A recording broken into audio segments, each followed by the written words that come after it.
Hello and welcome. Today we are in the Tier 9 Soviet destroyer the Tashkent. Well, actually, it's Strefs that's in the Tashkent. He's playing in a Tier 8 to 10 battle, and sadly there are aircraft carriers, but Strefs is in probably one of the best destroyers to be in a carrier match, because the Tashkent is a gunboat, and it's one of those gunboats that has excellent ballistics. And if you look at the minimap, you can see that Strefs has 15.2 kilometer range on this Tashkent. It's kitted for range, which means that, well, this is a really annoying ship to play against. It's not something that's gonna deal massive damage to you, but it's just gonna slowly plink away at you, and will just slowly keep eating up your HP. It's just really annoying, because when you shoot back, the Tashkent is fast enough that you will probably just dodge the shells, or most of them. I mean, right now, that Iwami shot from 15.7 kilometers and one shell landed, and Strefs wasn't really even moving. Unfortunately, this did make it so that the cap was delayed, but that's okay. The fact that he's actually taking the cap zone is kind of a miracle in itself.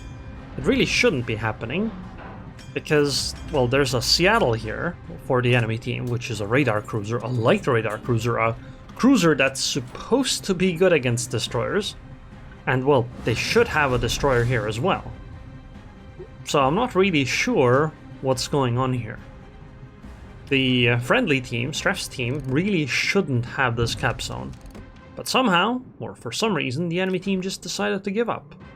Also, I would do exactly the same thing Strefs is doing. I would also start engaging the Seattle. Well, maybe not with so much camera zooming in and out, but I would definitely try to just start shooting these cruisers while kiting away or dodging shells, because, well, trying to do damage to them is very useful, since that makes them less likely to later try to go in somewhere to radar destroyers. Also, it wards them off from the cap zone, and the further away enemy ships stay from the cap zone, the better it is for the green team. It seems that the friendly Summers is even taking the B cap. They're losing the A cap, I think, eventually, but that's okay. 2 out of 3 is a winning recipe. Okay, there's a torpedo. Question is, from what? I guess it could be from the Iwami from a long time ago. But there is a destroyer missing, so maybe it is the lead. Oh, there it is! A Yugumo even! An enemy Yugumo. That, by the way, is, or at least was, Strefs' favorite ship. But this time, he's playing the Tashkent. The Tashkent is actually, as a gunboat, despite the fact that she's a gunboat, she can launch torpedoes from stealth. 7.2 kilometer concealment, but 8 kilometer torpedo range. And the cool thing with these torpedoes is that they hit pretty hard, I think. Right? These should be hard hitting torpedoes. Yeah, 15,000 damage. They're not the fastest, only 60 knots, but they have a very, very fast reload, and there's quite a few of them when you launch them. Okay, the CV seems to be active on the enemy CV seems to be active over here as well. That's not good, because if you count the ships on the minimap, 2 Slavas, Iwami, Seattle, Yugumo, that's 5 ships. Meanwhile, Strefs' team has, well, himself, the Iwami, and an Ibuki. Not exactly a stellar lineup, not to mention that they're 2 ships down on this flank. But on the bright side, this means that the friendly should win on the other side of the map. Or at least, that's what should happen. Doesn't mean it will, but it does increase the odds of winning the match, I think. And yeah, the playstyle of this ship is basically just be really, really, really annoying. Like a mosquito. Well, actually no, mosquitoes can't really start fires. And fires are pretty scary from a DD like this, because they will slowly add up. Sadly, the friendly Ibuki went down, so now it's actually 2 ships against 5. I don't think they're gonna be holding on to the sea cap for long. At least it doesn't even make sense that they're holding on to it right now. The enemy really should be pushing into it, but they're not. Partly, I imagine it's because Strefs keep shooting them, and, well, probably so does the Ivami. But it is kind of a mystery why the enemy is so warded off by only 2 ships at this point. Okay, so the Yugama has finally started taking the cap zone, right? Has to be.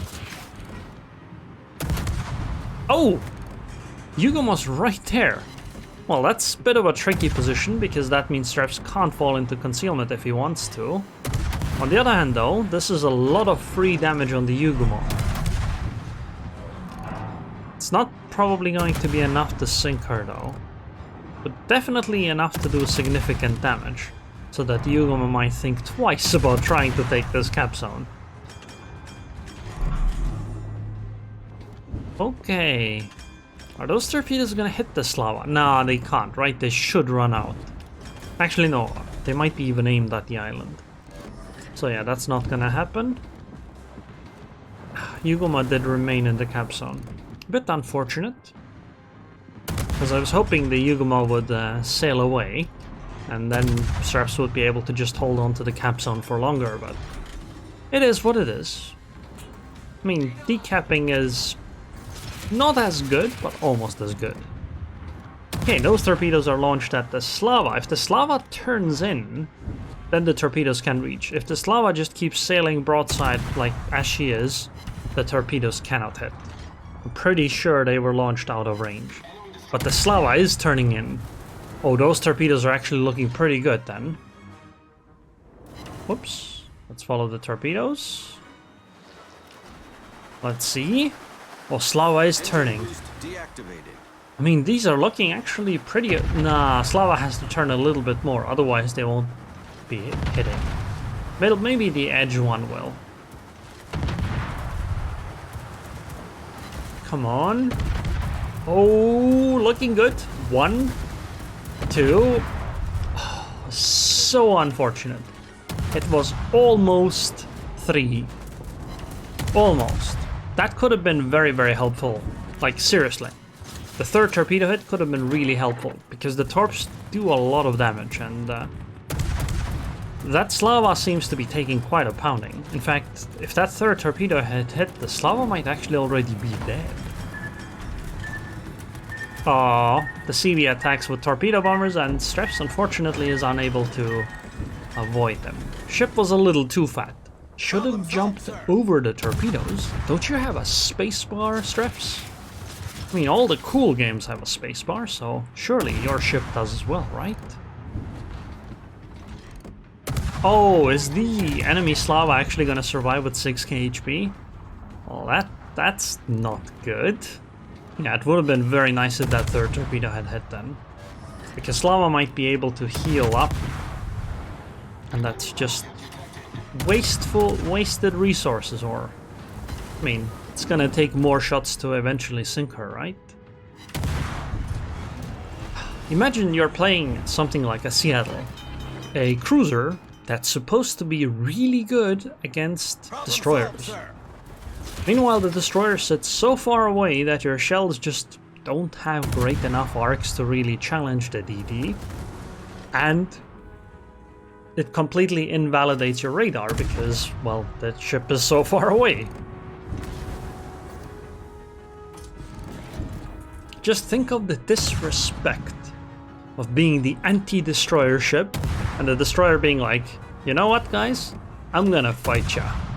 And there's nothing you... Well, I suppose there is something there Seattle can do. I mean, Strefs is taking damage over time. He has already used up all his heals, so every point of damage at this point is permanent.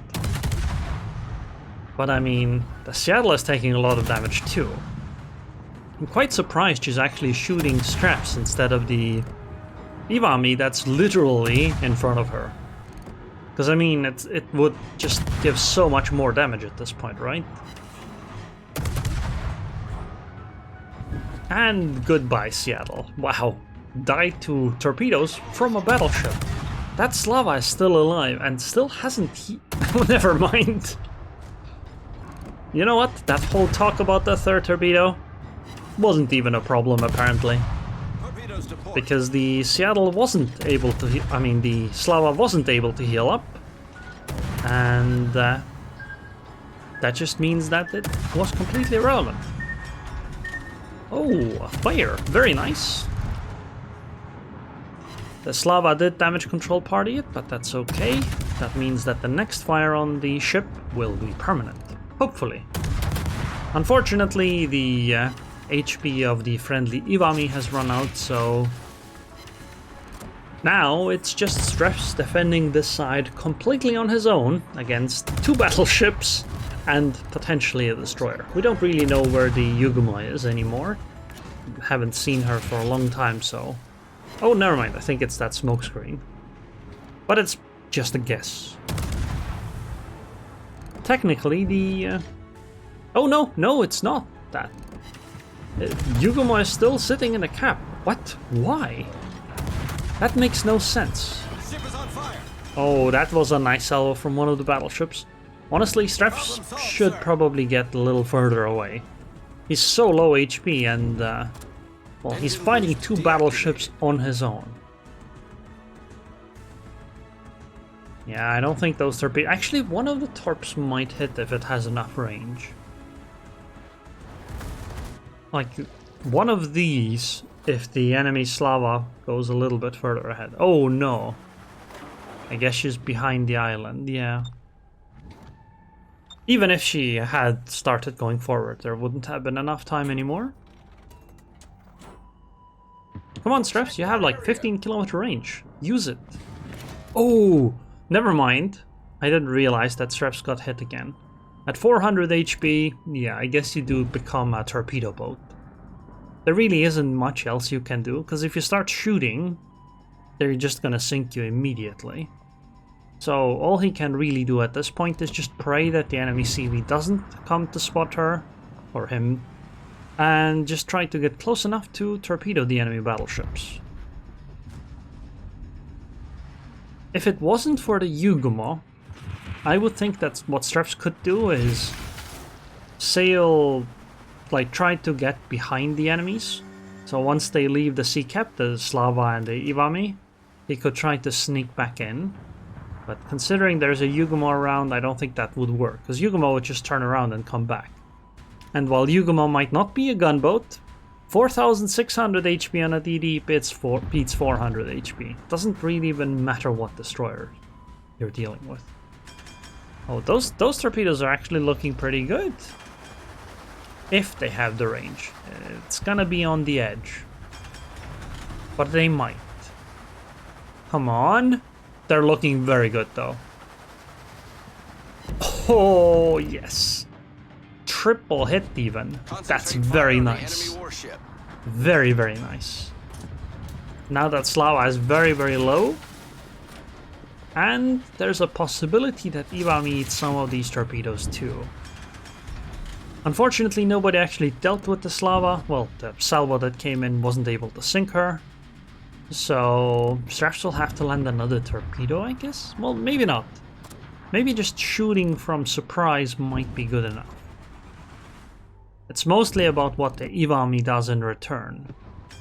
That might have some deadly consequences. Sadly, ships-wise, things aren't looking good. 4 versus 6, and one of the 4 is almost no HP. And they have 3 destroyers. That's definitely not good. Oh, and the Richthofen is flying over here. Probably planning to hit the Montana. Okay, Strefs took a gamble. He fired on the low HP Slava. He sank her. That's very good. Now the question is, will Iwami be able to turn guns to fire? No! Iwami just fired at the Montana. Okay, I think Strefs gets away with it. Especially since the CV is leaving. Sadly though, it's 3 versus 5, so the odds aren't that great still. And the problem is that they don't control any of the cap zones. Not good. You know, at this point the question is, do you start firing or when do you start firing? Definitely not right now, because you're gonna get the guns around pretty quick. But at some point you should start just firing, because the game right now is not looking very good.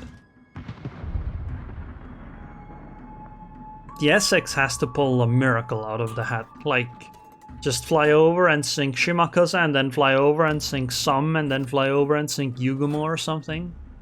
If Essex manages to pull that off, there's still a chance of winning, but right now things are looking bleak. Okay, those are some decent torpedoes, and since the Iwami seems to be engaged with the Essex with the guns, this is the perfect opportunity to start opening up. 13k HP on the battleship. Man, it's kind of an unfortunate situation. You would really like to fire AP since it does more damage. And not really HE, because fires are kind of pointless at this point, but the battleship just angles, so the AP doesn't do as much damage.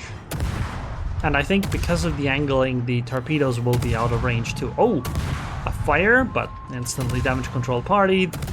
And it's gonna take forever for to be able to get the next fire, right?